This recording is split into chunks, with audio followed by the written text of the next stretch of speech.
Good morning, my dear friends. Today I am going to discuss about the subject verb agreement. This is basically a very important chapter. It is a very important part of we can say the mark fetching part in your grammatical section. Okay, and your different competitive examination also. सो चलिए ये जो video होगा हमारा bilingual होगा, मतलब बहुत English and Hindi. ठीक है, तो यहाँ पर देखिए क्या लिखा है, जो सब्जेक्ट वर्ब एग्रीमेंट है, तो इसको हम पढ़ेंगे। देखिए अभी अभी दोस्तों ध्यान से इसको पढ़ना है, ठीक है, कोई भी डिस्ट्रैक्ट नहीं होना है। देखिए हम पढ़ेंगे जो कि किसी भी फाइनाइट वर्ब का नंबर और पर्सन करता, ठीक है, के नंबर और पर्सन के अनुरूप होता है। देखिए जो कि हम जहाँ भी वर्ब का यूज कर रहे हैं फाइनाइट वर्ब, वो किसके बेसिस पे निर्भर करता है, जो कि पर्सन है, ठीक है, सब्जेक्ट के बेसिस पे वो निर्भर करता है। जैसे कि एग्जांपल पे हम देख रहे हैं दे गो, यहाँ पे लिखा हुआ है दे गो। दे गो मतलब क्या हुआ, वे जाए, अर्थात यहाँ पर ही गोज हुआ है यहाँ पर, अर्थात गो एक फाइनाइट वर्ब है जो कि प्लूरल सब्जेक्ट दे के साथ प्लूरल के रूप में होता है, लेकिन सिंगुलर सब्जेक्ट ही के साथ सिंगुलर रूप में होता है। ठीक है, समझ में आ रहा है सभी को? बहुत ही सिंपल है मेरे फ्रेंड्स, कोई भी दिक्कत की बात नहीं है, कोई भी टेंशन की बात नहीं, बहुत ही सिंपल है, आपको समझ में आ जाएगा सभी लास्ट में। ठीक है, देखिए यहाँ पर ध्यान रखें कि पूरा सब्जेक्ट वर्ब एग्रीमेंट दो ही नियमों पर आधारित होता है। देखिए अगर सब्जेक्ट हमारा सिंगुलर है तो वर्ब सिंगुलर होगा, अगर सब्जेक्ट हमारा प्लूरल है तो वर्ब प्लूरल होगा। बहुत ही सिंपल है, कोई यहाँ पर दिक्कत की बात नहीं। अगर ये सब्जेक्ट सिंगुलर है वो वर्ब सिंगुलर हो जाएगा, अगर वर्ब सिंगुलर है तो सब्जेक्ट भी सिंगुलर होगा ही। ठीक है, अगर सब्जेक्ट प्लूरल होगा तो वर्ब प्लूरल होगा। ठीक है, यहाँ पर हम एग्जाम्पल देख लेते हैं। सी रीड्स ए बुक। ओके, यहाँ पर सब्जेक्ट है सी, सी मतलब सिंगुलर फॉर्म में है। ठीक है, यहाँ पर रीड्स हुआ है, रीड्स मतलब वो की जो कि वो सिंगुलर वर्ब है। ठीक है, यहाँ पर समझ में आ रहा है सभी को? राम ईट्स ए मैंगो, यहाँ पर Ram is the subject, its is the verb. So where the Ram is the singular subject, okay, its is the singular verb. तो यहाँ पर क्या हो रहा है, आई के साथ एम और वाज के अलावे सभी क्रियाएं प्लूरल होते हैं। ठीक है, और यू के साथ क्रियाएं सभी के सभी प्लूरल हो रहे हैं। ठीक है, अगर हम बात करते हैं सब्जेक्ट जो कि प्लूरल हो तो वर्ब क्या होगा, मैंने अगले पहले ही बताया हुआ है, वो वर्ब भी प्लूरल ही होगा। जैसे कि एग्जांपल हम देख लें, they are playing in the field. So here the they is the your plural subject and are is your plural verb. Okay, so when the subject is in plural form the verb is or must be in the plural form. Okay, तो यहाँ पर ध्यान रखने की बात क्या है, अगर हम ध्यान रखेंगे सब्जेक्ट वर्ब एग्रीमेंट के संबंधित प्रॉब्लम में से, अगर सिर्फ is are am was were do does have has सहायक क्रियाओं में होते हैं तो यहाँ पर उसको हम समझने लेना चाहिए कि प्रेजेंट इंडेफिनिट टेंस में मुख्य क्रियाओं में, ठीक है, आपको ये बात समझ में आएगी कि are is mr is the singular form and was where is sorry is mr is the your present form. Okay, present tense form. So and was where is the your first tense form. Okay, सो यहाँ पर हम एक question को देखेंगे, example को देखेंगे। यहाँ पर क्या दिया गया है मेरे friends, my friends were not present there.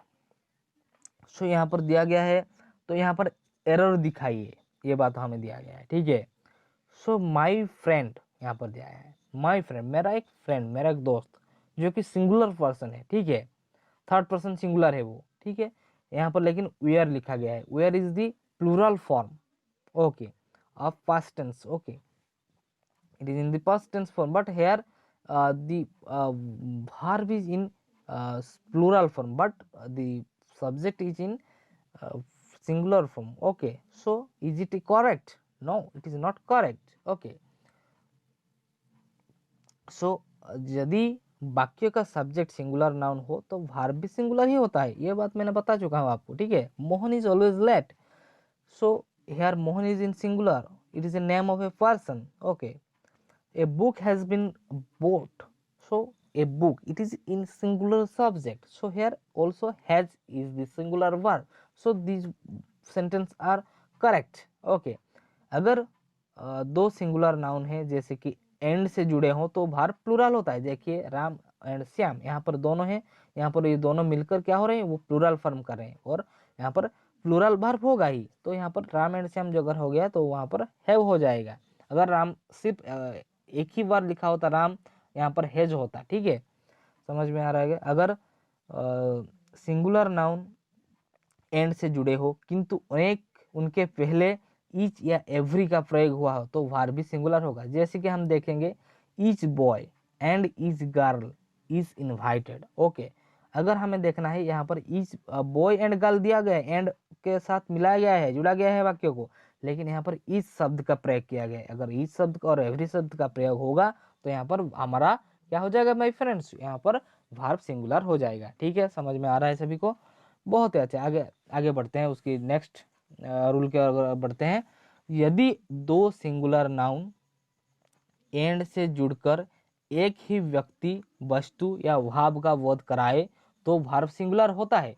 देखिए अगर दो सिंगुलर नाउन एंड से जुड़े हों लेकिन यहाँ पर दोनों का भाववद एक ही है, दोनों का मतलब वो एक ही बात को बता रहे हैं। ठीक है, तो यहाँ पर वो एंड का मतलब वो जो दोनों जो फ्रेज हो जाएगा वो मिलकर एक ही सिंगल हो जाएगा और वर्ब हमारा सिंगल। जैसे कि हम एग्जांपल देखेंगे, ब्रेड एंड बटर दोनों अलग अलग चीज़ है, लेकिन दोनों का अगर हम मिला देते हैं, अगर हम दोनों की एक साथ एंड से हम जुड़ते हैं तो यहाँ पर जो जुड़ के जो एक भाव क्रिएट हो रहा है वो एक ही माने सकारात्मक भावना की ओर हमें खींच रहा है, जो कि हमारा हम बोलते हैं उसको हमारा अर्निंग। ओके, हमारा जो आय है, रोजगार है। ठीक है, तो bread and butter is my favourite food, यहाँ पर जो कि ब्रेड एंड बटर यहाँ पर फूड के रूप में, एक फूड आइटम के रूप में यहाँ पर दिया गया है। ठीक है, जो कि एक भाव को बुझाता है, एक फूड के आइटम को बुझाता है, फेवरेट फूड के आइटम को बुझा रहा है।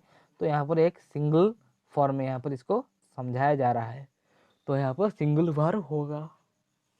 समझ में आ रहा है। किंतु ऐसे दो नाउन से यदि विभिन्न चीजों का बोध हो रहा है तो वर्ब प्लूरल होगा। जैसे कि हम एग्जांपल ले लेते हैं, crown and glory exist together. Okay, यहाँ पर एग्जिस्ट टुगेदर मतलब क्या हो, क्राउन एक अलग चीज हो गया, ग्लोरी एक अलग चीज हो गया। अगर दोनों एंड से जुड़े हो तो यहाँ पर हमारा वर्ब प्लूरल हो जाएगा, कोई बात नहीं। ठीक है, देखिए यहाँ पर you as well as your sister we are in wrong. Okay, so यहाँ पर क्या हो रहा है, you as well as your sister, यहाँ पर एज वेल एज का प्रयोग किया गया है। एज वेल एज का मतलब है साथ में। ओके, यहाँ पर दोनों मिलकर, यहाँ कर मिलकर इसको समझाया जा रहा है। ठीक है, यहाँ पर दोनों की बात हो रहा है तो यहाँ पर प्लूरल हो जाएगा, इसलिए इसका वर्ब वेयर हुआ है। ठीक है, सो बट यहाँ पर हमें ध्यान रखने की बात यह है कि ऐसे वाक्यों में अगर सिस्टर के अनुसार वाज और फ्रेंड के अनुसार वेयर का प्रयोग कर प्रॉब्लम दिए जा रहे हैं, बहुत ही इंपॉर्टेंट है ये। ठीक है, नेक्स्ट वाक्य वो समझते हैं, he together with his friends is coming. So he is together with his friends. Okay, is coming, but here is the singular verb, but he is the main verb here, main subject here. Okay, so the singular subject is a singular verb is used. Okay, next rule के अगर बात करते हैं हम, अगर हमारा subject not only और but also neither nor either और से जुड़े हो तो यहाँ पर क्या हो जाएगा मेरे फ्रेंड्स, सो वर्ब हमारा नज़दीक वाले सब्जेक्ट के अनुसार होता है। देखिए यहाँ पर क्या रहा है, neither you nor I am willing to do it. Okay, so यहाँ पर नज़दीकी सब्जेक्ट कौन है, आई, तो उसके अनुसार एम हुआ है। ठीक है, नेदर यू और नॉर ही, यहाँ पर ही है, ही मतलब यहाँ पर इज होगा, तो यहाँ पर नज़दीकी सब्जेक्ट के अनुसार वर्ब का प्रयोग किया गया है। ठीक है, समझ में आ रहा है, बहुत ही सिंपल है, कोई यहाँ पर दुविधा की बात नहीं है। ठीक है, इस नियम पर आधारित प्रॉब्लम बहुत ही ज़्यादा पूछे जाते हैं। ठीक है, अगर हम ये क्वेश्चन की अगर देखते हैं, neither Prakash nor his brother Prashant were capable of doing this work within 2 days। यहाँ पर क्या गलत हो रहा है, देखिए यहाँ पर nether Prakash nor his brother ओयर, यहाँ पर ओयर लगा, सॉरी आर लगा है, मतलब यहाँ पर प्रशांत जो कि सिंगुलर फॉर्म में है, लेकिन यहाँ पर आर लगाया गया है, यहाँ पर ये वाला गलत हो गया। ठीक है, तो ये वाला हमारा गलत हो गया, पार्ट बी हमारा गलत हो गया। ठीक है, सो यहाँ पर हमारा क्या हो जाएगा, यहाँ पर हमारा वज हो सकता है हमारा। ठीक है, समझ में आ रहा है सब आपको, सिंगुलर वर्ब। सो यहाँ पर आपको समझ में आ रहा है, यहाँ पर बी पार्ट में हमारा गलत हुआ है। ठीक है, तो आज के लिए फ्रेंड्स इतना ही, फिर मिलते हैं अगली वीडियो में, तब तक के लिए मिलते रहिए, धन्यवाद और सब्सक्राइब करते रहिए।